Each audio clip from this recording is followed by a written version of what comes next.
Whatever you do, you want to develop technical mastery.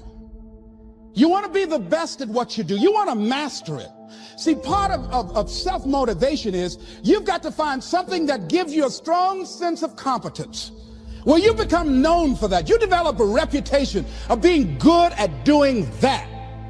You set some high personal standards for yourself. You're not competing with anybody else. You're just unfolding yourself to be the best person that you could be. That you want to give the best quality service that you can give, because that is a statement about who you are. The other thing that's the key to self-motivation is recognize the fact that you're going to get into some slumps. Recognize the fact that you're going to encounter a great deal of failure in life. It goes with the territory. But in the face of that, you want to be relentless. When you want something, you don't expect everybody to say, oh, you want this? Oh, great. We want to give this to you. You're such a nice person. You're doing it for your family, aren't you? Great. No, life isn't like that. No, many doors will be closed in your face. Many loans that you will want. And they'll say, no, you don't have enough collateral. You don't have enough credit. And most people will give up. But you've got to decide that I'm going to be fearless. I refuse to be denied. And I'm going to go all out. I'm going to be relentless. I don't care how many no's I encounter. I like something Isaiah Thomas said when he's getting ready for a basketball game. He said, I'm going to either shoot us in or shoot us out, but I'm not going to not do anything. And that's the way to go. You can't make a basket unless you shoot the ball. You can't hit a home run unless you take a swing at it. Most people won't even take a swing. Well, I probably won't make it anyhow. That's the conversation within. They probably won't give it to me anyhow. If you want something, you've got to be relentless. You've got to decide, I deserve this, and I'm going to have it. And you go all out to get it. That drives you. The next thing is that when you want something out of life, you've got to be willing to go into action. Don't wait around for things to be just right. Don't wait for things to be perfect. Don't wait for the ideal situation. It will never be ideal. There will always be a reason. Well, as soon as the children grow up, or as soon as I pay my bills, or as soon as I get my divorce, as soon as I get enough money together. A lot of people never take a chance in life. They don't want to take any chances. They want the situation to be ideal. See, that's not walking by faith.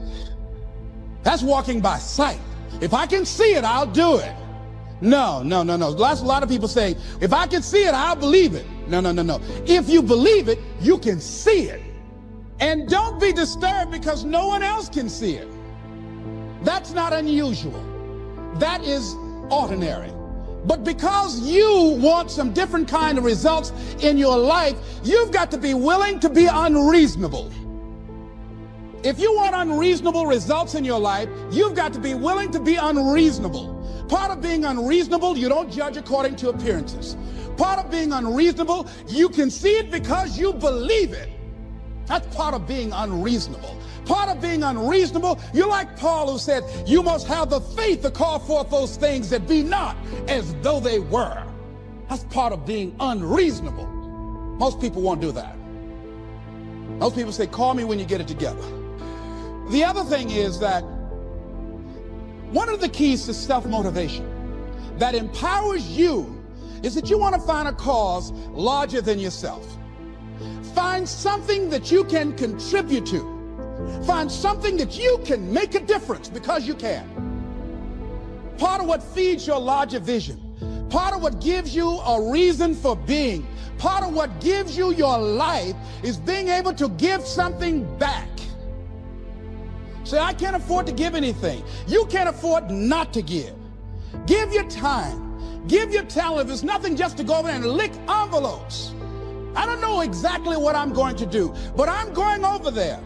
It's part of my tithing in the universe. Once you develop that special sense of mission, and that's what you develop when you're part of a larger cause than yourself, it drives you. You don't need an alarm clock to get up in the morning. You have special power. You'll go places and folk will like to be around you. They will know there's something different about you.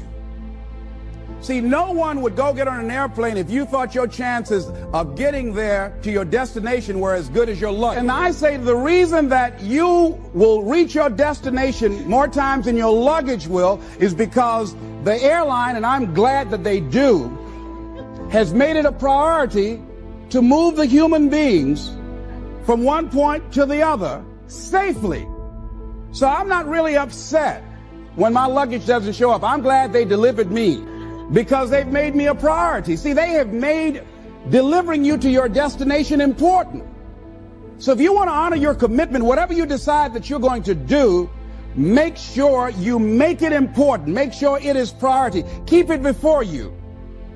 The other thing is, whatever that you want to do, whatever you want to begin to create and beginning to manifest your greatness and strengthening your level of commitment, and it's really exercising your will, find something that you want to do on your goal, one action step, but make sure it stretches you, that it challenges you, but it's doable, that you can do it. This year I decided that I was going to exercise. So I started out doing just 10 setups and 10 push-ups. I know I can do that and not get upset about it. I can do that without thinking. So I started out small. Now I'm up to 50. But if I try to do 50 starting out, I wouldn't still be doing it. So I started doing it in manageable segments. Do that. And that strengthens your will. So my commitment now is strengthened and fortified by the activity of actually doing it. So now I can expand and build from there. When I decided to begin to manage my money differently, and I started saving 5% of my money, then I increased it to 10%, then to 15%. So now I have disciplined myself to live off 75% of my income. I took discipline to do that, but I started watching how I was spending my money. I started keeping a log and following myself. So you want to begin to find something that is manageable, that you know that you can do. The next thing, in beginning to keep your commitments to yourself, have some friends that will hold you accountable, that won't let you off the hook, that won't tolerate anything less than the best from you. People that will support you in this new way of being, in this new state of consciousness. The other thing is that important is have a contingency plan. See, many times when you make a commitment to do something, there are some other variables that will happen that you can't control or you perhaps did not think about. So you want to have some other plans going on. You want to become creative. See, most people don't keep their commitments because when something goes wrong, they just stop. They don't have a contingency plan. So they don't know what to do next. Start being creative. If you challenge yourself, many times we say, I don't know what to do. And I always ask myself, but if you did know what to do, Les, what will it be? That activates another part of my mind. I start thinking about the possibilities and just experimenting. But many of us just stop dead in our tracks. I don't know what to do. You do know what to do. You've got genius in you. Challenge yourself, push yourself, make yourself come up with something. Use your imagination. And what you will find is that you know more than you realize that you know. That you're more creative and more resourceful than you realize that you are. And as you do that, the more you do it, the easier it will become. At first, it's going to be a struggle. And after you get into a certain level of consciousness, you will ask yourself, how is it that I didn't see this before?